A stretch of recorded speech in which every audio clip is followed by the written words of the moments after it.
কোনো রকম ক্রিম ছাড়া শুধু 2 থেকে 3টে জিনিস দিয়ে ঘরে তৈরি সুপার সফট ও সুপার ক্রিমি আইসক্রিম আজ আপনাদের সাথে শেয়ার করব।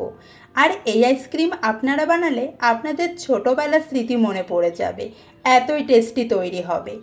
এমন নয় যে খুব শক্ত হবে, এটি খুবই নরম তৈরি হবে। এটি বানানোর জন্য প্রথমেই আমরা 1 লিটার ফুল ফ্যাট দুধ নিয়ে নেব। আপনারা যতটা আইসক্রিম দেখলেন ওই সব আইসক্রিমে আমি শুধুমাত্র এই 1 লিটার দুধ দিয়েই বানিয়েছি।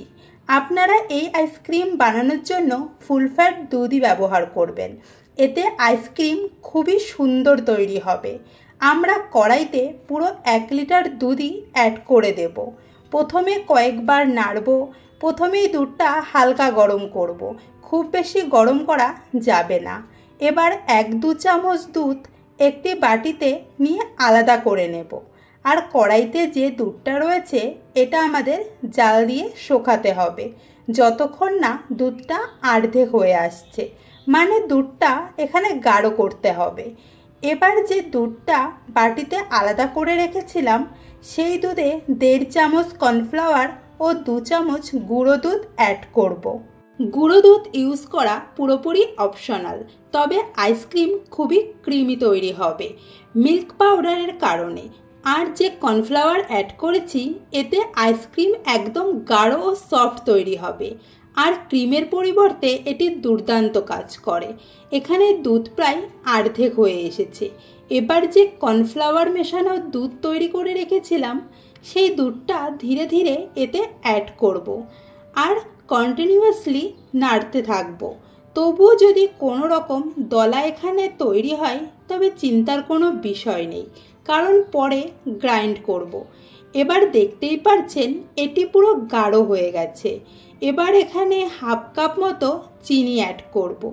তবে আপনারা বেশি মিষ্টি পছন্দ করলে 1-2 চামচ চিনি বেশি অ্যাড করতে পারেন। খুব ভালো করে মিক্স করে গ্যাস অফ করে ঠান্ডা হওয়ার জন্য রেখে দেব। তারপরে মিক্সিতে গ্রাইন্ড করব। এই আইসক্রিম আপনারা মিক্সির সাহায্যেই বানিয়ে নিতে পারবেন, ব্লেন্ডারের প্রয়োজন হবে না। আপনারা এই আইসক্রিম একবার ঘরে বানিয়ে দেখুন, এটি বানানো খুবই সহজ, না বাইরের ক্রিমের প্রয়োজন হবে না ব্লেন্ডারের। এবার আমি এখানে 4-5টা আমন্ড ও 5-6টা কাজু বাদাম একদম ছোট ছোট করে কেটে নেব। আপনারা যদি অন্য কোনো ফ্লেভারের আইসক্রিম বানাতে চান তাহলে সেটিও বানাতে পারেন। আমি এখানে ড্রাই ফ্রুটসেরই আইসক্রিম বানাচ্ছি। এবার দুধের মিক্সচারটা পুরোপুরি ঠান্ডা হয়ে গেছে। এবার এটিকে মিক্সির জারে নিয়ে নেব। যে ড্রাই ফ্রুট ছোট ছোট করে কেটে রেখেছিলাম সেখান থেকে হাফ অ্যাড করছি, আর হাফ পরে অ্যাড করব, যাতে পরে যখন আইসক্রিম খাবো তখন হালকা মুখে বাঁধে। সামান্য একটু এলাচ অ্যাড করে দিচ্ছি। এবার গ্রাইন্ড করে নিয়েছি। এবার দেখতেই পাচ্ছেন একদম স্মুথ হয়ে গেছে।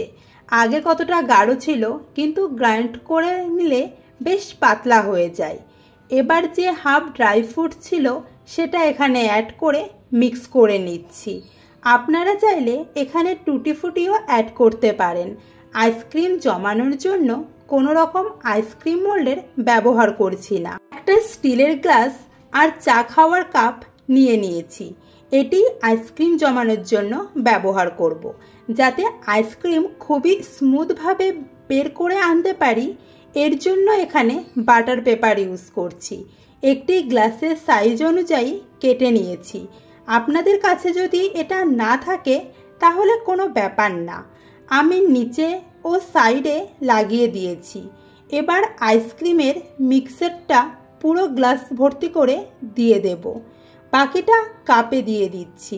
কাপে কোনো রকম বাটার পেপার ব্যবহার করিনি। এবার ফয়েল পেপার দিয়ে মুখটা খুব ভালো করে বন্ধ করে দেব, যাতে কোনো রকমভাবে আইস জমতে না পারে। মুখটা ভালো করে আটকানো খুবই ইম্পর্টেন্ট।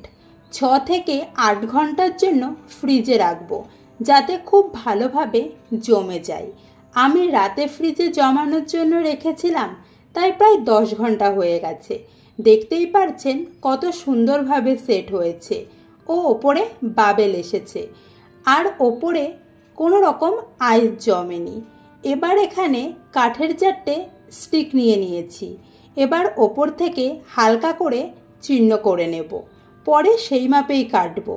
এবার স্টিকগুলো খুব ভালোভাবে সেট করে নিচ্ছি। এভাবে আইসক্রিম বানালে ছোটোবেলার কথা মনে পড়ে যায়। পাড়াতে ঘন্টা বাজিয়ে আইসক্রিম বিক্রি করতে আসতো। এবার 4টে স্টিক একসাথে ধরে হালকা ঘুরিয়ে ঘুরিয়ে বাইরের দিকে নিয়ে আসব। যদি আপনার আইসক্রিম বাইরে না আসে তাহলে কিছু সময় জলের মধ্যে রাখলে একদম বাইরে চলে আসবে। এই জন্য আমি এখানে বাটার পেপার লাগিয়েছিলাম। আপনারা দেখতেই পারছেন আইসক্রিম একদম সফট তৈরি হয়েছে, আর কোনো রকম ক্রিম ইউজ করিনি এখানে। তাহলে একবার বাড়িতে বানিয়ে দেখুন, আপনাদেরও ভালো লাগবে। এবার কাপেরটাও ডিমোল্ড করে দেখাচ্ছি। কিছুক্ষণ জলে রেখে মাঝখানে চাকু সেট করে হালকা ঘুরিয়ে ঘুরিয়ে বাইরের দিকে নিয়ে আসব। দেখতেই পারলেন এটিও কত সুন্দরভাবে বাইরে চলে আসলো। তাহলে আপনারা বাটার পেপার দিয়ে এবং বাটার পেপার ছাড়া দুরকমভাবেই বানিয়ে ফেলতে পারেন। এবার এটাকে আমি রোল কাট করে নিচ্ছি। আপনার যে শেপ ও ফ্লেভার পছন্দ আপনি সেটিই বানিয়ে নিতে পারেন।